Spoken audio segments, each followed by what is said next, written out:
Hi Ali, my name is Saiba and I'm going to be assisting you today with regards to your situation with Hatfield Paving Company Limited, who state you are not an employee and not entitled to the statutory redundancy pay. A definition of an employee can be found under Section 230 of the Employment Rights Act 1996, which states an employee is someone who works under a contract of employment.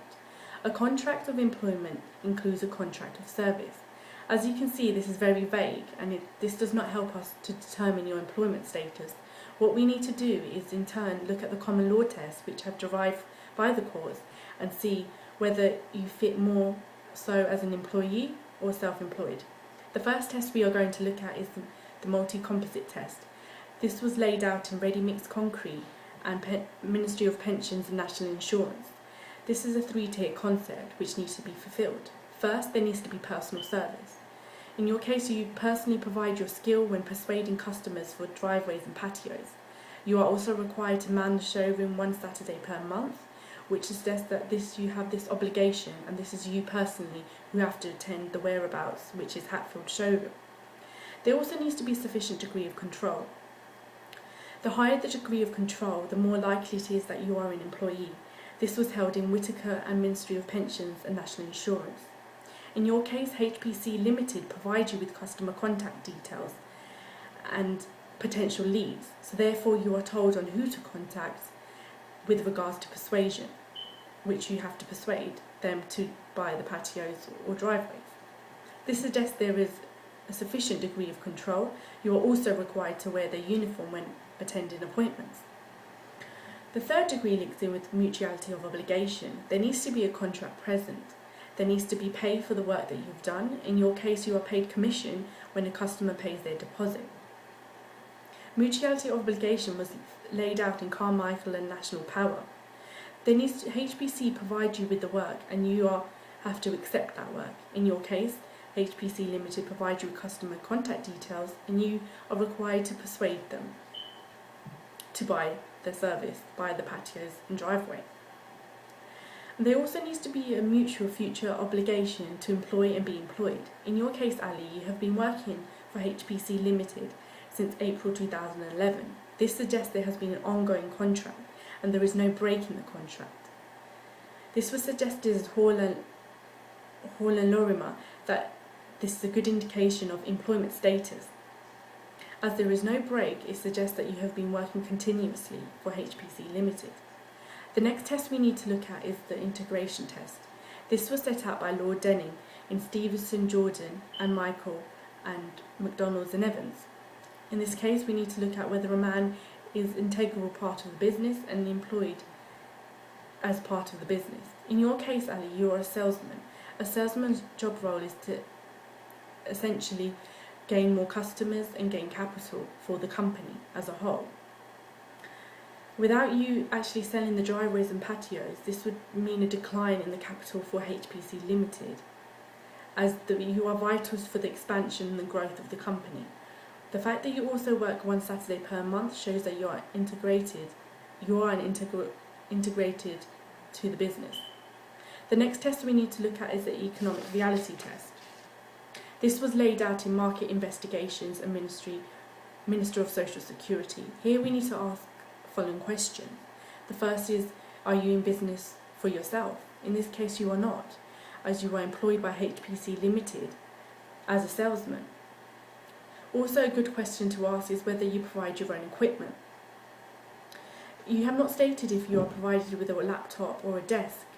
However, you are required to wear their uniform, which shows a sufficient degree of control, which I have mentioned before.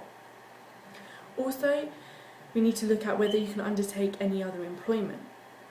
You have stated that HPC Limited allow you to work for another company as long as it's not a competitor and you do not solicit HPC's clients. This is not conclusive, as it was laid out in the City of East London and the FHS authority in Durham. This is not a conclusive factor and it shall not be looked at on its own, and it's not an exhaustive list. It needs to be looked at as a whole. By looking at the common law test with regards to stating that you are an employee, you do match most of the tests as you could be regarded as an employee. However, we need to look at what factors may render you self-employed. This is so that we can gain the big picture and see as a whole what the conclusion we come to. Firstly, you pay your own national insurance and tax. This could suggest that you are self-employed. It was held in Jennings and Westwood Engineering Limited that this is not a conclusive factor to determine that you are self-employed. The fact that you also have no set hours and are flexible could suggest that you are self-employed. However, the fact that you do work one Saturday per month in the Hatfield showroom suggests that you are integrated into the business. Also, you are allowed to substitute if you are not able to attend an appointment. However, it was held in McFarlane's and Glasgow City Council that if this was limited, this would not render you to be self-employed. In this case, as HPC Limited have the opportunity to actually take another member of the team for the appointment, this suggests that you are not self-employed, as you do not actually have to provide the money for a substitute, and you do not bear the burden of profit and loss. Also, the fact that you can work for other employers suggests that you are self-employed. However, this is very common. A lot of people do work 2 jobs. One may be as a freelancer or a contractor, one may be part-time. This is not conclusive. And the real question to ask is, are you your own boss? Which was held in Withers and Flackwell Health Football Supporters Club. And it was held that this question needs to be asked. By looking at the facts of your case, it suggests that you are not your own boss. HPC Limited provides you with customers who you need to call and potential leads. Therefore, this would suggest that you are an employee. However, looking at both the factors which will render you an employee and self-employed, it would suggest to me that you are more so an employee. For instance, if I give you a quick overall view, the fact that you have control, HPC Limited have sufficient control over you with regards to who you can contact, as they give you potential leads and customer contact details. The fact that you are required to man the showroom one Saturday per month shows how you are integrated into the business. Also, you have to wear the uniform when attending appointments. This suggests that you are part of the company. And your role as a salesman is a key part of the company, as the only way to make capital and money is by selling the driveways and patios. This would suggest to me that you are an employee of HPC Limited and should be entitled to the statutory redundancy pay. I hope this has helped you, Ali. If you have any further questions, please do not hesitate to contact me.